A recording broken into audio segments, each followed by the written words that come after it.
जय हिंद फ्रेंड्स। आइए इस वीडियो में हम लोग बात करेंगे प्रोनाउन के बारे में। हम लोग प्रोनाउन पढ़ रहे हैं और ये हमारी प्रोनाउन की पार्ट 5 की वीडियो है। पार्ट 4 तक हम लोगों ने काफ़ी कुछ प्रोनाउन के बारे में जानकारी गेन कर ली है। अब ये हमारा पार्ट 5 की वीडियो है। इसमें मैं 3 प्रोनाउन के बारे में आपको बताऊँगा। हम लोगों ने कुल 8 प्रोनाउन पढ़ने हैं, तो मैं उसमें से आपको 5 प्रोनाउन बता चुका हूं और ये 3 प्रोनाउन छोटे छोटे हैं, तो मैं इस वीडियो में ही आपको बता दूंगा। तो हो सकता है ये वीडियो थोड़ी बहुत लंबी हो सकती है, तो आप उसको अपना समझ जाइएगा, क्योंकि जो एक ही वीडियो में बना दूँ ताकि इस वीडियो में हम प्रोनाउन ख़त्म करके फिर नेक्स्ट जो हमारा चैप्टर है उसको हम पढ़ेंगे। तो आइए फ्रेंड्स, यहाँ पे जो भी अगर ज़रूरत पड़ेगी, मान लीजिए कोई टफ है तो वहाँ पे मैं इसकी ट्रिक भी लेके आया हूँ, ताकि जो टफ है वहाँ पे आपको याद करने में, पढ़ने में और समझने में आसानी रहे। तो जिससे कि आपका मान लीजिए कोई जहाँ कन्फ्यूजन है वो अगर क्वेश्चन एग्जाम में आ रहा है तो उसको आप आसानी से कर सकते हैं बिना डाउट के। तो आइए फ्रेंड्स देखते हैं, ये हमारे प्रोनाउन की 5th वीडियो है। तो इसमें हम लोग को क्या पढ़ना है, देखिए फ्रेंड्स, ये हमारा 5 नंबर का प्रोनाउन है। मैं यहाँ पे लिखा हूँ और 4 तक हम लोगों ने पढ़ लिया था। ये 5th नंबर का प्रोनाउन है हमारा रिफ्लेक्सिव प्रोनाउन। रिफ्लेक्सिव प्रोनाउन हमारा है, इसमें एरर के क्वेश्चन इससे बनते हैं और कैसे बनते हैं उस सब मैं आपको बताऊंगा। मैं एग्जांपल दूंगा, पहले एग्जांपल के थ्रू आपको समझाऊंगा, फिर उसके बाद एरर का क्वेश्चन आपको बताऊंगा कि इससे एरर के क्वेश्चन ऐसे आते हैं, और ट्रिक भी मैं आपको बताऊंगा इसमें कि रिफ्लेक्सिव प्रोनाउन है काफ़ी ढेर सारे हैं, तो उनको आप कैसे याद करेंगे। मैं एकदम स्टोरी बना के आपको याद करवा दूंगा। बस अब वीडियो देखिए, एकदम आसानी से आपको कैसे ये सब समझ में आता है, एकदम बिना किसी प्रॉब्लम के। तो आइए फ्रेंड्स देखते हैं हमारा ये रिफ्लेक्सिव प्रोनाउन है क्या। पहले हम इसके बारे में जानते हैं कि ये हमारा क्या चीज़ है।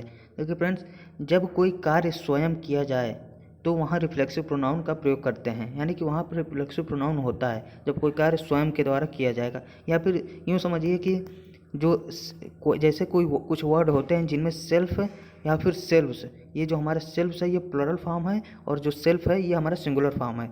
तो जिन वर्ड में हम सेल्फ या फिर सेल्फ्स देखते हैं वही हमारे रिफ्लेक्सिव प्रोनाउन होते हैं। जैसे कि आवर सेल्फ्स होता है, आवर सेल्फ होता है, माई सेल्फ होता है। तो ये सब हमारे रिफ्लेक्सिव प्रोनाउन है। यही सब जो वर्ड हैं ये सब हमारे रिफ्लेक्सिव प्रोनाउन है। अब इनका यूज क्या है वो हमको ज़्यादा इंपॉर्टेंट है पढ़ना। तो आइए हम इसके रूल पर बढ़ते हैं। इसका रूल हमारा क्या कर रहा है, देखिए फ्रेंड्स, ये सब वर्ड हैं, यही सब रूल हैं इसके, काफ़ी ढेर सारे हैं, लेकिन मैं आपको ऐसी ट्रिक से बताऊंगा कि आपको याद हो जाएंगे। बस आसानी से आप बस वीडियो देखिए। देखिए फ्रेंड्स, रूल नंबर 1 है हमारा, कुछ वर्ब ऐसे हैं जिनके बाद रिफ्लेक्सिव प्रोनाउन का प्रयोग करते हैं। यानी कि कुछ वर्ब ऐसे हैं, जो वर्ब ये सब मैं नीचे लिखा हूँ, ये सब कुछ ऐसे वर्ब हैं जिनके बाद रिफ्लेक्सिव प्रोनाउन का प्रयोग हम करते हैं। रिफ्लेक्सिव प्रोनाउन का मतलब कि इनके बाद हम रिफ्लेक्सिव प्रोनाउन जो वर्ड होते हैं, जैसे our self, my self, your self, और ये सब जो वर्ड होते हैं यही रिफ्लेक्सिव प्रोनाउन है। और इन्हीं सब का प्रयोग हम, ये सब जो वर्ड यहाँ मैं लिखा हूँ ये सब इतने ढेर सारे, इन सब के बाद हम प्रयोग करते हैं। तो ये सब जो वर्ड हैं, देखिए ये सब वर्ड हैं क्या, इन्हीं सब वर्ड के बाद हम रिफ्लेक्सिव प्रोनाउन का प्रयोग करते हैं। अब आइए देखिए ये सब वर्ड क्या हैं। इसमें वर्ड है पहला enjoy, cheat, avail. Avail means होता है फ़ायदा उठाना। हर्ट, एम्यूज, एम्यूज मीन्स होता है मज़ा लेना या फिर मजाक करना। इंट्रोड्यूस। नेक्स्ट है हमारा प्रोस्ट्रेट। प्रोस्ट्रेट मीन्स होता है प्रणाम करना, साक्षात दंडवत प्रणाम जो होता है उसको हम प्रोस्ट्रेट कहते हैं। नेक्स्ट है एक्सर्ट। एक्सर्ट मीन्स होता है हार्ड वर्क। एक्सर्ट मीन्स होता है हार्ड वर्क। अब आइए नेक्स्ट देखते हैं, नेक्स्ट हमारा कौन सा वर्ब है, present, absent, apply, busy, resign, reconcile. Reconcile means होता है एक्सेप्ट करना। रिकॉन्साइल मीन्स होता है एक्सेप्ट करना। अब आइए नेक्स्ट देखिए, एक्यूट। एक्यूट मीन्स होता है प्रशंसनीय। एक्यूट मीन्स होता है प्रशंसनीय। ये सब वर्ड आपको टेंशन लेने की बिल्कुल ज़रूरत नहीं है। मैं इसको देखिए आपको कैसे एकदम ट्रिक से याद करा दे रहा हूँ, एकदम आसानी से आपको याद हो जाएगा। नेक्स्ट हमारे हैं जो हैं एवरेज, एडाप्ट। एडाप्ट मीन्स ये एडॉप्ट वाला नहीं है, ये है एडाप्ट। एडाप्ट मीन्स होता है बदलना यानी चेंज करना, चेंज, इसको हम एडाप्ट कहते हैं। Satisfy, pride. तो ये सब हमारे ऐसे वर्ड हैं जिनके बाद हम रिफ्लेक्सिव प्रोनाउन का प्रयोग करते हैं। अब ये सब वर्ड देखिए मैं आपको कैसे ट्रिक से याद कराता हूँ, ताकि आपको ये सब, मतलब ऐसा तो इतने ढेर सारे हैं, देखने में लग रहा है कैसे याद करेंगे, लेकिन मैं आपको कहानी बता के याद करा दे रहा हूँ, जिससे क्वेश्चन में अगर ये सब वर्ड आ रहे हैं तो आप आसानी से इनको रिलेट कर पाएंगे। अच्छा ये है, तो इसके बाद हम रिफ्लेक्सिव प्रोनाउन का प्रयोग करेंगे। आइए देखते हैं, हमारी जो ये ट्रिक है वो कपिल शर्मा से रिलेटेड है। तो आप कपिल शर्मा से स्टोरी बनाएंगे हम कपिल शर्मा का अपने दिमाग में आप उनका चित्र बनाइए कपिल शर्मा का, तो ये हमारी स्टोरी बनेगी। आइए देखिए, हम स्टार्ट करते हैं। इन्जॉय। कुछ लोग इन्जॉय करने के लिए, कुछ लोग जो होते हैं वो इन्जॉय करने के लिए चीट करते हैं। वो इन्जॉय करने के लिए चीट करते हैं और दूसरों को अवेल करते हैं, यानी कि दूसरों को फ़ायदा उठाते हैं। दूसरों का जो होता है वो फ़ायदा उठाते हैं। कुछ लोग इन्जॉय करने के लिए चीट करते हैं और दूसरों को अवेल करते हैं और उनको हर्ट कर देते हैं, यानी कि दूसरों का फ़ायदा उठा के उनको हर्ट कर देते हैं। अब इसके बाद हम करते हैं कपिल शर्मा की बात। लेकिन हमारे जो कपिल शर्मा हैं वो अम्यूज़, यानी कि वो मतलब मनोरंजन करने के लिए, अम्यूज मीन्स होता है मज़ा लेना, तो वो कपिल शर्मा जो है वो अम्यूज के लिए हम लोगों को ऐसा करते हैं कि वो अपना इंट्रोड्यूस जब करते हैं, अपने आप को इंट्रोड्यूस जब करते हैं तो हम लोग को अम्यूज आता है, यानी हम लोग को मज़ा आता है। तो जब कपिल शर्मा जो है हमारे, वो अम्यूज के लिए खुद को इंट्रोड्यूस करते हैं और उनका इंट्रोड्यूस जो है वो प्रोस्ट्रेट की तरह होता है, यानी कि वो जैसे लगता है कि वो प्रणाम कर रहे हैं। जो कपिल शर्मा हैं वो अम्यूज के लिए अपने आप को इंट्रोड्यूस करते हैं और वो इंट्रोड्यूस कैसे करते हैं, वो प्रोस्ट्रेट करते हैं, यानी कि प्रणाम करते हैं। और उनके प्रणाम को देख के ऐसा लगता है, उनके इंट्रोड्यूस करने का तरीका या प्रोस्ट्रेट करने का तरीका देख के हमको ऐसा लगता है कि उन्होंने काफ़ी एक्सर्ट किया है, यानी काफ़ी हार्ड वर्किंग किया है। तो अब आइए इसके नेक्स्ट बढ़ते हैं। लेकिन कपिल शर्मा जो हैं, कपिल शर्मा के शो में कपिल शर्मा का प्रेजेंट होना या फिर अब्सेंट होना बहुत ज़्यादा मायने रखता है, यानी कपिल शर्मा अगर प्रेजेंट या फिर हैं तभी जो उनका शो है ज़्यादा अच्छा चलता है, और नहीं है तो अब्सेंट हैं यानी कि उनका शो ख़राब चलता है। यानी कि प्रेजेंट और अब्सेंट होने में कपिल शर्मा का शो में काफ़ी ज़्यादा इम्पोर्टेंस है। अब नेक्स्ट देखिए, इससे हमें पता चलता है कि कपिल शर्मा ने अपने चैनल, अपने मतलब जो उनका शो आता है उसमें काफ़ी कुछ चीज़ें अप्लाई की हुई हैं, यानी कि जब वो प्रेजेंट रहते हैं, अब्सेंट नहीं रहते हैं, इसका मतलब उन्होंने अपने शो में काफ़ी कुछ चीज़ें अप्लाई की हुई है और वो काफ़ी बिजी रहते हैं, यानी कि बहुत बिजी रहते हैं, इसलिए उन्होंने इतना सब कुछ किया है। अब आइए नेक्स्ट देखते हैं। लेकिन उनके चैनल में, उनके मतलब जो शो है उसमें देखे होंगे आप लोग कि उसमें 2 लोग और थे, एक थी दादी का किरदार करने वाली और एक डॉक्टर मशहूर गुलाटी वाला। तो वो जो है वो दोनों लोगों ने रिज़ाइन दे दिया कपिल शर्मा के शो से, वो दोनों लोग ने रिज़ाइन दे दिया और उनका रिज़ाइन जो है कपिल शर्मा को रिकनसाइल करना पड़ा, यानी कि उनका रिज़ाइन कपिल शर्मा को एक्सेप्ट करना पड़ा, और जिससे कपिल शर्मा को एक्सेप्ट करना पड़ा उनका रिज़ाइन। और लेकिन जो 2 लोग थे हमारे डॉक्टर जो मशहूर गुलाटी थे और दादी, तो उनका जो एक्टिंग थी वो बहुत एक्यूट थी, यानी बहुत प्रशंसनीय थी, उनका हम लोग प्रशंसा बहुत करते थे जो दोनों लोग थे। तो इससे आप याद कीजिए। अब आइए नेक्स्ट देखते हैं। उन दोनों लोग के रिज़ाइन करने के बाद कपिल शर्मा का शो जो है एवरेज हो गया। कपिल शर्मा का शो उन दोनों लोग के रिज़ाइन करने के बाद एवरेज हो गया और कपिल शर्मा का जो शो में है काफ़ी कुछ बदलाव आ गया। कपिल शर्मा शो ने अपने शो में काफ़ी कुछ एडाप्ट कर दिया, यानी बदल दिया।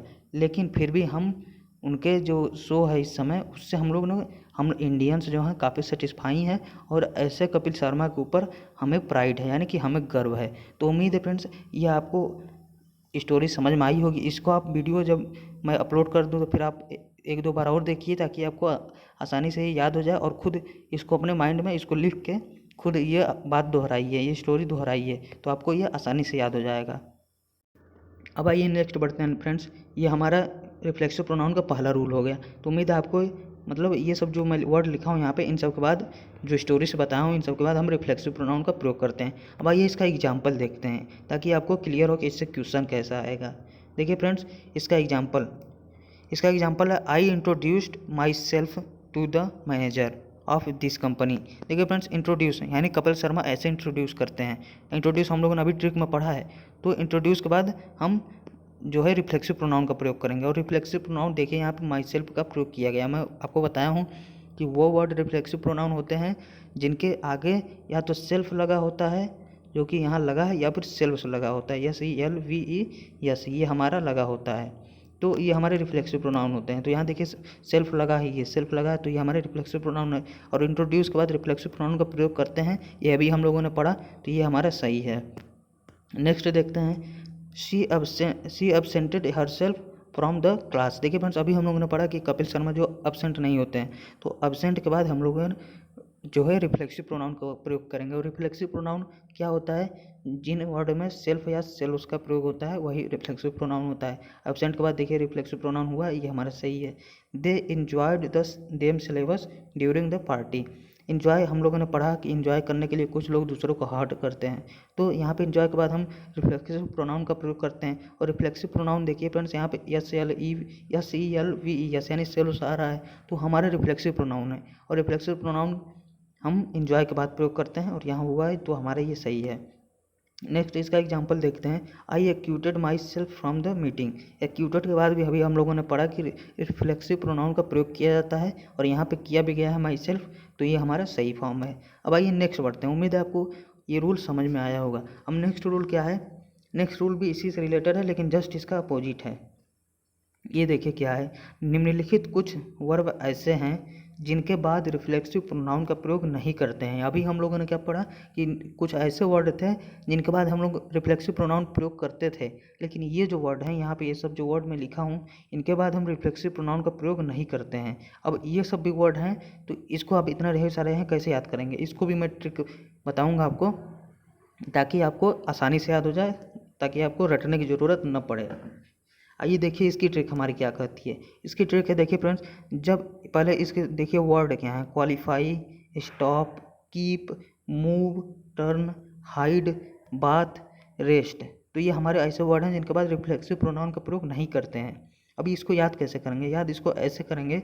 क्वालिफाई, मैं इसको शुरू से बताता हूँ। क्वालिफाई यानी कि जब एग्ज़ाम क्वालिफाई ना हो, जब एग्ज़ाम क्वालिफाई ना हो तो हमें स्टॉप नहीं होना है, हमें रुकना नहीं है। और keep moving, keep turn, keep move, keep turn यानी हमें आगे बढ़ते रहना, हमें मूव करते रहना, हमें टर्न होते रहना है, हमें रुकना नहीं, स्टॉप नहीं होना है। Keep move keep turn. अब इसके बाद हाइड, हमें अपना चेहरा हाइड नहीं करना, हमें अपने आप को हाइड नहीं करना, यानी मुंह नहीं छुपाना है कि एग्ज़ाम नहीं निकल रहा तो हम मुंह छुपा रहे हैं, नहीं, हमको अपने आप को हाइड नहीं करना है। और पढ़ते पढ़ते जब हमको पसीना आ जाए, जब हम मेहनत करेंगे तो पसीना आएगा, तो फिर हमको बात कर लेना है, यानी नहा लेना है। और नहाने के बाद हमको रेस्ट करना है, और रेस्ट करने के बाद फिर से पढ़ाई करनी है। तो ये हमारे वो जो ट्रिक है ये हमारी कंप्लीट हो गई। तो उम्मीद है आपको ये सब जो वर्ड हैं ये सब आपको आसानी से क्लियर हो गए होंगे कि हाँ इसकी स्टोरी हमको समझ में आ गई है। तो इसको आप एक दो बार अपने आप से बोलेंगे तो ये आपको और क्लियर हो जाएगा। अब आइए इसका एग्जाम्पल देखिए। इसका एग्जाम्पल का क्वेश्चन कैसे आएगा वो मैं इसमें लिखा हूँ। You should keep your self away from the bad boys. देखिए फ्रेंड्स, यहाँ पे keep away, keep move, keep turn, मैं यहाँ पे लिखा हूँ कीप मूव कीप टर्न। तो यहाँ कीप का प्रयोग जब भी होगा हम रिफ्लेक्सिव प्रोनाउन का प्रयोग नहीं करेंगे। यहाँ पे देखिए यू शुड, कीप के बाद हमारा योर सेल्फ। मैं आपको बताया कि जिस वर्ड में SELF सेल्फ या फिर सेल्व्स होता है वो हमारे रिफ्लेक्सिव प्रोनाउन होता है। और हम लोगों ने पढ़ा कि कीप के बाद रिफ्लेक्सिव प्रोनाउन का प्रयोग नहीं करते हैं। यहाँ पर रिफ्लेक्सिव प्रोनाउन का प्रयोग हुआ है तो ये हमारा गलत है। यहाँ पे हमारे ये जो है योर सेल्फ, इसका प्रयोग नहीं होना चाहिए था। तो आइए इसका जो सही फॉर्म है वो ये है, you should keep away from the bad boys. Keep के बाद देखिए यहाँ पे रिफ्लेक्सिव प्रोनाउन का प्रयोग नहीं हुआ है, तो ये हमारा सही है।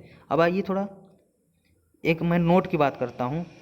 देखिए फ्रेंड्स, नोट हमारा क्या है, जनरली आप देखते होंगे कि 5 में से एक पर्सन जो है वो हमेशा अपना इंट्रोडक्शन कैसे देगा, my self Arjun from Allahabad. यानी कुछ लोग जो होते हैं अपना इंट्रोडक्शन देते वक्त माई सेल्फ का प्रयोग करते हैं, जो कि हमारा ग्रामेटिकली बिल्कुल गलत है। उसको हम नहीं प्रयोग कर सकते माई सेल्फ का प्रयोग।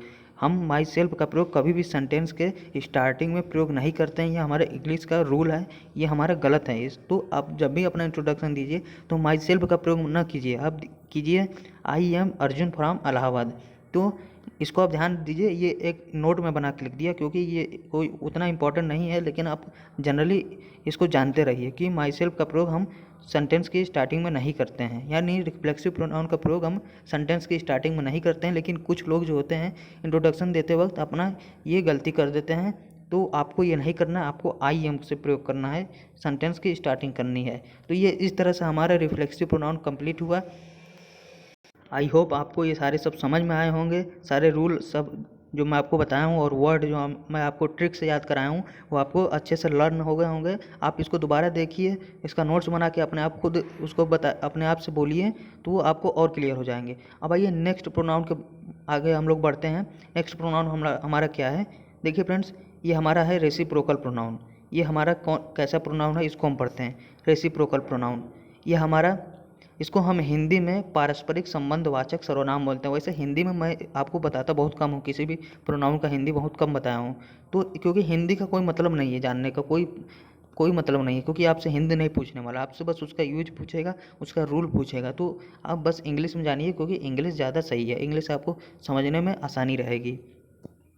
आइए देखते हैं जो हमारा रेसिप्रोकल प्रोनाउन है वो हमारा क्या है। संबंध दर्शाने के लिए इस प्रोनाउन का प्रयोग करते हैं, यानी संबंध, जब किन्हीं दो व्यक्तियों के लिए संबंध दर्शाने की बात होगी, व्यक्ति हो गए, वस्तु हो गए, या फिर कोई भी चीज़ दो से अधिक के लिए भी बात होगी, तो हम रेसिप्रोकल प्रोनाउन का प्रयोग करेंगे संबंध बताने के लिए। इसका जो रेसिप्रोकल प्रोनाउन जो होते हैं वो होता है each other, one another. One another, one another नहीं होता है, कुछ लोग वन एनोदर बोलते हैं, तो वन एनोदर नहीं होता, वन अनदर होता है। तो ये हमारे दो ठो जो हैं ये रेसिप्रोकल प्रोनाउन है, ईच अदर और वन अनदर।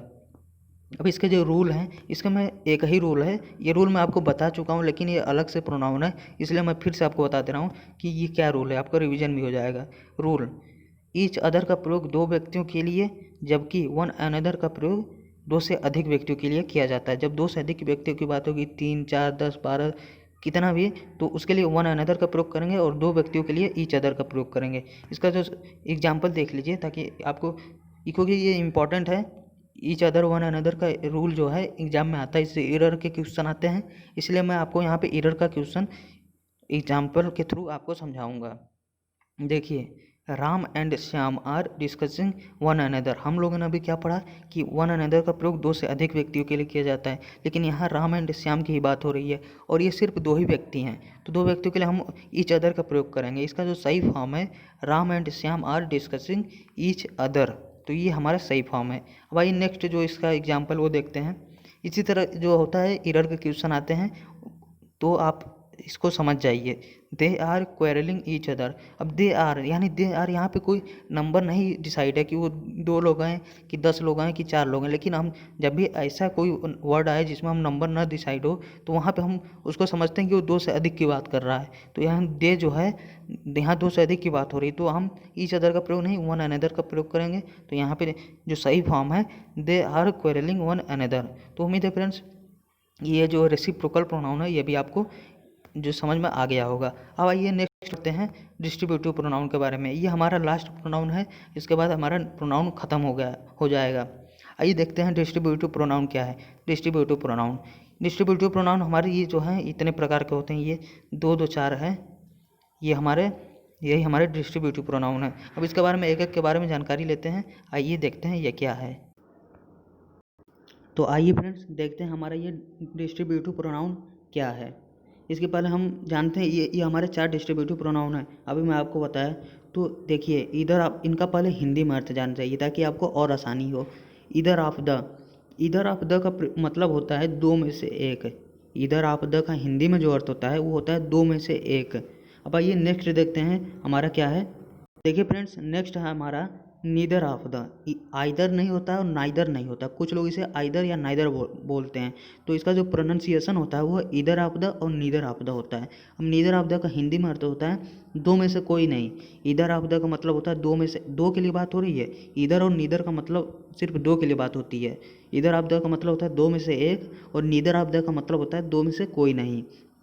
नेक्स्ट है हमारा any of the. Any of the का मतलब होता है कम से कम 3, यानी कि जब 2 से अधिक की बात हो, 3, 4, 5, 10, 12 जितने की भी बात हो, तो एनी ऑफ द का हम प्रयोग करेंगे। और एनी ऑफ द का मतलब होता है कम से कम 1, यानी कम से कम अगर 10 हैं तो 10 में से 1, 3 है तो 3 में से 1, 4 है तो 4 में से 1। एनी ऑफ द का मतलब होता है कम से कम 3 में से 1। ये 3 आप कुछ भी नंबर हो सकता है, 2 से अधिक लेकिन। नेक्स्ट है हमारा none of the. None of the का मतलब होता है कम से कम 3 में से कोई नहीं, यानी कि अगर 3 से अधिक भी नंबर रहे तो वहाँ पे भी इसका प्रयोग होता है कम से कम 10 में से कोई नहीं, कम से कम 3 में से कोई नहीं। तो ये जो एनी ऑफ और नन ऑफ द हैं, जो ये इधर ऑफ द और नीदर ऑफ द का ही फॉर्म है। लेकिन ये जो जब 2 से अधिक की बात होगी तो इधर ऑफ द के लिए हम एनी ऑफ द का प्रयोग करेंगे और नीदर ऑफ द के लिए नन ऑफ द का प्रयोग करेंगे। तो आई होप ये आप समझ रहे होंगे कि ईदर ऑफ द और नीदर ऑफ द का प्रयोग दो के लिए किया जाता है, जबकि दो से अधिक की बात होगी तो एनी ऑफ द या फिर नन ऑफ द का प्रयोग करेंगे। और इसका हिंदी में भी जो इसका मीनिंग है वो मैं आपको बता दिया हूँ, तो आई होप ये आपको समझ में आया होगा। अब आइए इसके एग्जाम्पल्स के बारे में बात करते हैं। इसका एग्जाम्पल क्या है, देखिए फ्रेंड्स, इसका एग्जाम्पल हम एक एक करके, दो एग्जाम्पल हैं ताकि आपको दोनों क्लियर हो जाए कि हमारा क्या है ये। देखिए फ्रेंड्स, हमारा एग्जाम्पल है any of the two student is making a noise. Any of the, जब यहाँ पे दो स्टूडेंट्स पहले दे दिया है और जब पहले दो की बात हो रही है, इसमें हमारा क्लियर है कि दो की बात हो रही है, तो दो के लिए हम इधर ऑफ द का प्रयोग करते हैं। तो यहाँ हमारा इधर ऑफ द होना चाहिए, न कि एनी ऑफ द। तो इसका जो सही फॉर्म है वो होगा इधर of the two student is making a noise. एक तो ऐसे एरर का क्वेश्चन बन सकता है, और एक क्वेश्चन जो बनता है यहाँ दो से, यहाँ पे दो की जगह, आइए मैं इसको नेक्स्ट बताता हूँ क्योंकि इसमें आपको कंफ्यूज हो जाएंगे। तो नेक्स्ट एग्जांपल हमारा उसी पे है। देखिए फ्रेंड्स, हमारा क्या है एग्जांपल, हमारा नेक्स्ट एग्जांपल है neither of the 5 girls wanted to work.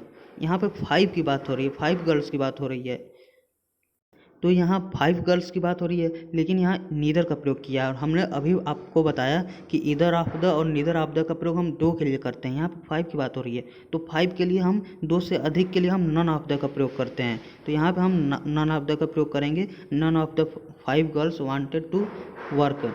तो उम्मीद है फ्रेंड्स आपको ये समझ में आया होगा डिस्ट्रीब्यूटिव प्रोनाउन। यही हमारा डिस्ट्रीब्यूटिव प्रोनाउन था। इसका और एग्जाम्पल देख लीजिए। देखिए फ्रेंड्स, हमारा नेक्स्ट एग्जांपल जो है वही उसी से रिलेटेड है। इधर of the his hands is not working. देखिए फ्रेंड्स, यहाँ पे दो की तो बात नहीं हो रही है, लेकिन यहाँ हम इधर का प्रयोग किए हैं क्योंकि सही है यहाँ पे। क्योंकि देखिए फ्रेंड्स, हैंड्स की बात हो रही है और हैंड्स कितने होते हैं, दो ही तो हैंड्स होते हैं, तो इसलिए हैंड्स के लिए हम इधर ऑफ द का प्रयोग कर सकते हैं, ये हमारा सही है। अब आइए इसी से रिलेटेड नेक्स्ट रूल पढ़ते हैं। नेक्स्ट रूल हमारा क्या है, डिस्ट्रीब्यूटिव प्रोनाउन का ही। किसी भी डिस्ट्रीब्यूटिव प्रोनाउन के साथ नाउन प्लरल होता है, जबकि वर्ब तथा पजेसिव सिंगुलर होते हैं। ये देखिए मैं यहाँ पे इंपॉर्टेंट लगाया हूँ, इसका मतलब कि रूल जो है इंपॉर्टेंट है। इससे एरर के क्वेश्चन एयरफोर्स नेवी में काफ़ी बनते हैं और एनडीए में भी इससे क्वेश्चन आते हैं। तो आइए देखते हैं इसके, जो इसका एग्जाम्पल है उसको मैं आपको समझाता हूँ कितना सिंपल है। देखिए, none of the girls have learned their lesson. तो फ्रेंड्स देखिए, यहाँ पे नन ऑफ द का प्रयोग किया गया है। यहाँ नन ऑफ द अभी हम लोगों ने पढ़ा कि डिस्ट्रीब्यूटिव प्रोनाउन है, और इस रूल में हम लोग पढ़ रहे हैं कि none of the, any of the, neither of the या फिर इधर ऑफ द के साथ हम जो नाउन होता है वो हम प्लरल का प्रयोग करते हैं। देखिए यहाँ पे मैं लिखा हूँ के साथ नाउन प्लरल होता है, जबकि वर्ब तथा पजेसिव सिंगुलर होते हैं। तो यहाँ नाउन तो प्लरल है, लेकिन यहाँ पे वर्ब भी सिंगुलर होना चाहिए और पजेसिव भी, यहाँ देयर जो पजेसिव है हमारा, यह भी सिंगुलर होना चाहिए। तो वर्ब तो हम, नाउन तो हमारा प्लरल है, लेकिन वर्ब और पजेसिव भी प्लरल है, जबकि ये दोनों हमारे सिंगुलर होना चाहिए। तो सिंगुलर इसका जो सही फॉर्म है वो नीचे है हमारा। देखिए, none of the girls has learned her lesson. यहाँ none of the distributive pronoun है हमारा, और इसके साथ नाउन हम प्लरल में प्रयोग किए, जबकि वर्ब हमारा सिंगुलर है और पजेसिव हमारा सिंगुलर है। अब आइए नेक्स्ट देखते हैं। नेक्स्ट इसका एग्जाम्पल है इधर of the boys wanted to do their work. यहाँ पे इधर ऑफ द आ रहा है। मैंने अभी आपको बताया कि डिस्ट्रीब्यूटिव प्रोनाउन जो है इधर of the, neither of the, इन सब के साथ जो वर्ब नाउन जो होता है वो तो प्लरल में होता है, लेकिन वर्ब जो होता है वो सिंगुलर में होता है। वर्ब और पजेसिव दोनों सिंगुलर में होते हैं। तो यहाँ देखिए, वर्ब भी हमारा प्लरल में है और पजेसिव जो है ये तो प्लरल है ही, तो यहाँ पे हमारा वर्ब भी सिंगुलर होना चाहिए और पजेसिव भी सिंगुलर होना चाहिए। तो इसका जो सही फॉर्म है वो है इधर ऑफ द बॉयज़ वांट्स जो हमारा सिंगुलर फॉर्म है, सिंगुलर वर्ब है, to do his work. His हमारा सिंगुलर पजेसिव है। तो आई होप फ्रेंड्स ये सब रूल जो हैं आपको डिस्ट्रीब्यूटिव प्रोनाउन के भी समझ में आए होंगे, और इसको आप समझ लीजिए क्योंकि इम्पॉर्टेंट है ये। अब हमारा लास्ट प्रोनाउन है ये इंटेरोगेटिव प्रोनाउन। इंटेरोगेटिव प्रोनाउन जो होता है इसको हम पढ़ते हैं। ये हमारा क्या है, ये छोटा सा है, ये हमारा लास्ट प्रोनाउन है, इसके बाद हमारा प्रोनाउन ख़त्म हो जाएगा। आइए देखते हैं हमारा इंटेरोगेटिव प्रोनाउन क्या है। इंटेरोगेटिव प्रोनाउन के बाद पहले इसको पढ़ लेते हैं, उसके बाद में बात करेंगे। देखिए फ्रेंड्स, जब वाक्य में प्रश्न पूछा जाए तो इस प्रोनाउन का प्रयोग करते हैं। यानी इंटेरोगेटिव प्रोनाउन का प्रयोग तब करते हैं जब किसी वाक्य में या किसी सेंटेंस में जब प्रश्न पूछा जाता है तो हम इंटेरोगेटिव प्रोनाउन का प्रयोग करते हैं। इसका जो इंटेरोगेटिव प्रोनाउन कौन से होते हैं वो देखिए। हु हमारा इंटेरोगेटिव प्रोनाउन है। Which what, when, where. तो ये सब जो वर्ड हैं ये हमारे प्रश्न पूछने के काम आते हैं और यही सब हमारे इंटरोगेटिव प्रोनाउन भी हैं। तो इंटरोगेटिव प्रोनाउन हमारे यही सब हैं, who, which, what, when, where. तो फ्रेंड्स इसको आप समझ लीजिए कि ये हमारे इंटरोगेटिव प्रोनाउन है। जब हम प्रश्न पूछने की बात की जाएगी तो वहाँ इंटरोगेटिव प्रोनाउन का प्रयोग किया जाता है। अब आइए इसके जो रूल कुछ पढ़ लेते हैं। रूल एक ही रूल है इसका, उसके बाद फिर हमारा जो प्रोनाउन है वो ख़त्म हो जाएगा। आइए देखते हैं इसका रूल क्या है। देखिए फ्रेंड्स, इसका रूल मैं आपको बताता हूँ, थोड़ा इसको और बड़ा कर देते हैं। आइए, रूल, अभी रिलेटिव प्रोनाउन में व्यक्ति के लिए हु तथा पशु पक्षी या वस्तु के लिए विच का प्रयोग किया गया है। अभी हम लोगों ने कल जो पढ़ा था, इसके जो पहले वाली वीडियो में हम लोगों ने पढ़ा था कि रिलेटिव प्रोनाउन में व्यक्ति के लिए हु का प्रयोग करते हैं, जबकि पशु पक्षी या वस्तु के लिए विच का प्रयोग करते हैं। ये हम लोगों ने पढ़ चुका है। अब इसका जो रूल है इसी से रिलेटेड है। तो देखिए, लेकिन प्रश्न पूछने के पर व्यक्ति के लिए इंटरोगेटिव प्रोनाउन विच का प्रयोग करते हैं। और लेकिन प्रश्न पूछने के लिए, ये देखिए फिर से, लेकिन प्रश्न पूछने पर व्यक्ति के लिए इंटरोगेटिव प्रोनाउन विच का प्रयोग करते हैं तथा वस्तु पशु पक्षी के लिए भी विच का ही प्रयोग करते हैं। यानी कि जब प्रश्न पूछने की बात होगी तो हम विच का प्रयोग व्यक्ति, वस्तु, पशु पक्षी सभी के लिए विच का प्रयोग कर सकते हैं प्रश्न पूछने के लिए। लेकिन हम लोगों ने इसको पहले पढ़ा था कि विच का प्रयोग जो होता है वो पशु पक्षी के लिए होता है, जबकि हु का प्रयोग हमारा व्यक्ति के लिए होता है। तो वो रूल हमारे यहाँ नहीं फॉलो होगा। यहाँ हमारा जो नेक्स्ट रूल है उसको हम फॉलो करेंगे, जो अभी हम लोगों ने ऊपर पढ़ा कि व्यक्ति के लिए जब प्रश्न पूछने की बात होगी तो व्यक्ति के लिए भी विच का प्रयोग करेंगे और वस्तु के लिए भी विच का ही प्रयोग करेंगे।